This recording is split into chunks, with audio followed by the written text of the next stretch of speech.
Hello everyone, and welcome to today's training. Today, we're going to talk about the Penta literacy curriculum, specifically the Reading Foundations course. As Canby aims to make our lower-level classes more fun, active, and engaging, where students can really speak up and enjoy themselves, the Penta level has been rebranded as Penta Literacy. This isn't just a name change, it represents a significant shift in our teaching direction. We want to move away from rigid study and create an environment where first graders can naturally absorb English. So today, we'll start with an overview of the course, then check out the features, including the materials you'll use and what makes the lessons. Previously, the Penta level was heavily focused on phonics, learning sounds and connecting them to words. The new Penta literacy runs phonics and early reading in parallel to strengthen basic literacy skills. For our young beginners, this program is designed to be the first step in English learning, simultaneously developing phonics skills, a sense of sentence structure, and critical thinking. The shift from phonics to literacy. To achieve this, we introduced a new subject called a Reading Foundations for our beginners. In this course, students experience short, patterned sentences. The aim is to help them automate these patterns, removing the fear of speaking and helping them step into basic comprehension naturally. The curriculum stands on 3 pillars. First is phonics. We use a 3-step conceptual approach that encourages thinking. We also utilize AI-based training to ensure students acquire accurate pronunciation and rhythm. Second is reading foundations. This is where we build the base for reading. By combining phonics words with high-frequency sight words, students practice repetitive pattern sentences, which allows them to start reading actual sentences. Through various activities, they automate these patterns, removing the fear of speaking sentences and stepping into basic comprehension. Third is speaking. We want students to get comfortable speaking English. They will learn daily expressions and classroom English. Most importantly, through Q&A sessions with the native teacher and digital interactive activities, they will start real communication. Penta literacy is a 6-month journey where the alphabet evolves into full sentences, building a strong foundation for future learning. Now, let's look at the specific structural changes. In the past, the curriculum dedicated 5 periods mostly to phonics to strengthen decoding skills. With Penta literacy, we now have a 3+2 structure. 3 periods for phonics. Students maintain their decoding skills using phonics. And Acorn reading. 2 periods for reading foundations. This is the key addition. We use WonderSkills Easy Reading to practice patterned sentences. This parallel approach ensures students walk the path of early literacy and prepare them for the next level, Hexa, ensuring a smooth transition to more advanced oral reading and comprehension. In order to make this happen, we made some adjustment. First, we have streamlined the in-class materials. We now focus only on the phonics student book during class, excluding the workbook and Acorn reading. Why? This decision was made to secure enough time for students to fully digest the content. By not rushing through multiple books, we ensure they achieve a stable mastery of core basic skills. Second, we are enhancing the quality of our phonics education through individualized diagnosis. Unlike generic classes, we provide specific skill diagnosis, targeted practice, and detailed reports for each student. This data-driven approach creates a phonics program that is distinct from other brands, offering a higher quality of education. Lastly, for our young learners, engagement is everything. We are introducing AI-powered multimodal aid videos and new chants.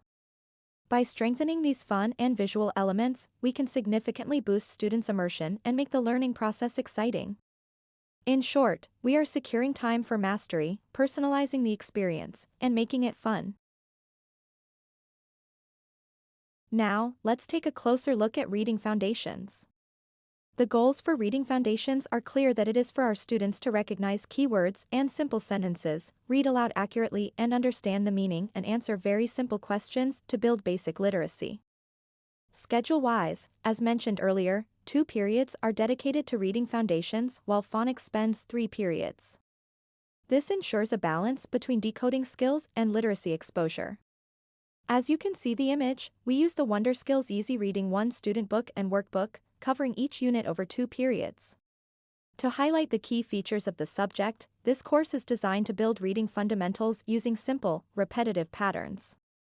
It supports a structured learn-to-read sequence perfectly suited for early phonics learners. The key here is oral reading. We use various activities to get students read aloud constantly. The goal is to give them that magical experience where their mouths start reading the sentences automatically. Plus, with our fun interactive activities, we ensure the class remains lively and engaging. Now, you can look at the schedule for the 3-month period of time. You have a total of 24 periods, and each unit takes 2 periods of class time so that you can finish 12 units by the end of the semester. Each unit consists of 2 lesson periods. Lesson 1 is about input and fluency. We focus on vocabulary and oral reading to get students comfortable with the sounds. Lesson 2 is about output and comprehension. We review the vocabulary, do read-alouds again, but shift the focus to comprehension checks, bookwork, and retelling to ensure they understand what they read. In Period 1, the class focuses on oral fluency. When you open up Pond, you will have the lesson plan in the teacher's pane. As you can see, you have a warm-up activity called Look and Say, and the main lesson with vocabulary studies and oral reading. Then you finish up the class with wrap-up activities called Read and Tap and Formative Assessment. In the warm-up, start with a look and say. Ask simple questions like, what do you see? Point to the pictures and guide them with cues like, is it a cat, or is it a tree, so that students can get a hunch that they have to answer with the name of each picture. For words to know, we use the listen and repeat method. A key update here is that for a single word like a see, we provide various images, not just the one in the book. This helps students understand the word's meaning in different contexts before they start reading. At the end, we show 3 images together that all represent a see, and have the students read the word to connect the visuals with the text. To reinforce vocabulary, we use a tablet activity called a Hit the Drum. It's a fun, gamified check. First, notice the timer on the top left. You can adjust this to increase or decrease the time limit for each question. Then, play the sound and drop a star on the screen. Students listen, tap the drum on their pads, and select the correct number to send their answer. It keeps them interactive and focused. Flower. Demonstrate how to play instead of explaining in words. Remember, these students are beginners just learning the alphabet, so showing them is much more effective than giving complex verbal instructions. Then, we cover the bookwork together to reinforce the vocabulary and give students the last chance to practice and go over the words that have been studied so far. Now for the main story reading. I see We a treat this as flower. a model reading first. As you read aloud, point to the animated images and use gestures. Every sentence in the story has a matching short animation. These visuals are crucial for helping low-level students understand the sentence meaning I without see translation. a dog. As the students read, they point to the sentence and follow along. Teachers may mention what is fun about the animated image to stimulate the students' interest and keep engaged. After that, you may have the students read the word tile as they clap. So it will be I, clap, clap, then I, see, clap, and finally, I, see, a flower. Make sure you do this rhythmically so you can add fun to it. After that, move to echo reading. Since the sentences are patterned and short, have students repeat after you. If they struggle, repeat the sentence several times until they get the rhythm. What's important here is the rhythm, just like chant, so that it is easy enough for your students to remember the sentence pattern. Now, you are at the end of the period. For the first wrap-up activity, you have read and tap. Students come up to the board and tap the word as they read it out. The students who read correctly will get a point. You can run the activity as you wish to make it fun. We want to make sure they recognize the words and can read them correctly. As the last stage, you do the FA with the students. Since they are Penta L1 level, you want to go over how they can do all the questions so that they can do the quiz themselves. As you go over the questions and give them directions, you don't want to share the answers and make sure they understand that it is a quiz that their mothers can see the score when they finish, so that they are motivated to do a good job. When all the students are done, you want to tap the graph button to see how well they did, and if there are any questions that a lot of students missed, you want to go over them as a class. What's important is to keep your language simple and easy, and demonstrate how things work, since their language ability is at a basic level. Now let's move on to period 2. If period 1 was about input and oral fluency, period 2 is where we focus on review, comprehension, and output. We want to make sure our young students effectively retain what they learn and can build sentences on their own. As you can see in the lesson plan, we start off with the homework check and vocab review, then move on to another round of reading aloud and focus on basic comprehension, and end the class with formative assessment, just like how we did in period 1.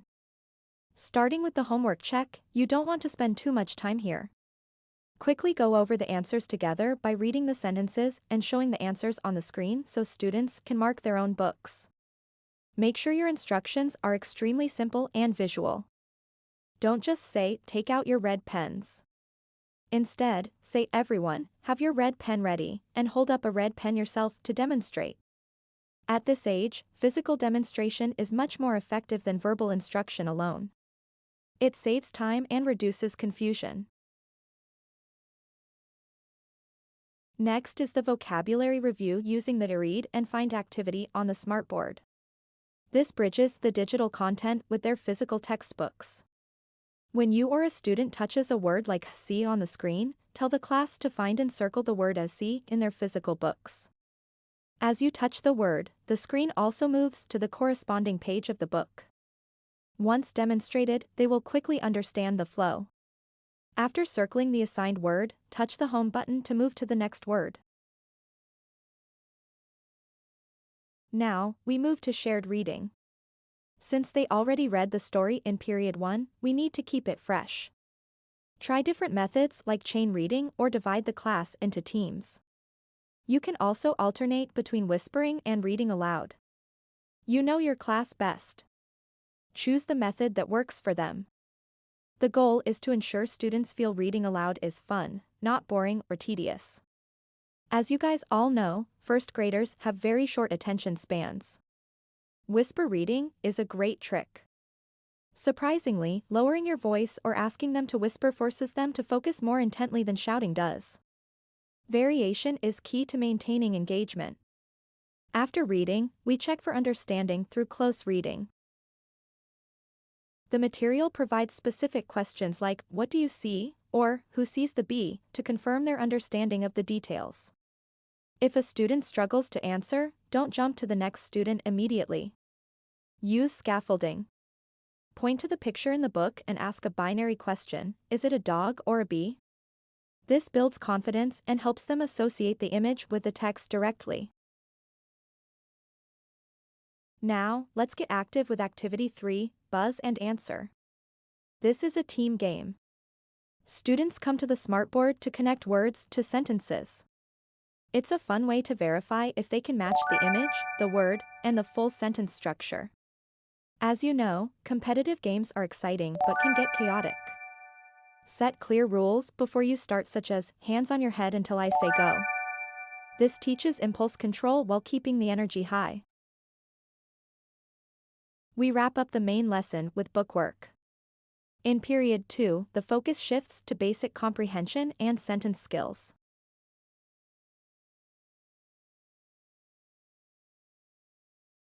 You will see activities where students unscramble parts of speech to form sentences based on the patterns they learned. This is their first step into sentence structure. Finally, they will create their own sentences by adding a word they like, such as, I see a toy. When you are at this writing stage, be patient during writing time. The first graders are still developing fine motor skills, so writing might be slow or messy. Praise their perfect handwriting and the correct word order. These unscrambling and writing practices help them internalize English syntax naturally without explaining complex grammar rules. We end the class with the formative assessment on the pad. Just like in period 1, demonstrate first, then let them start. Make sure you do not share the answers with them during this part. This data goes to the parents, so it needs to be an accurate reflection of what the student can do independently. To summarize, Period 2 transforms the input from Period 1 into the output.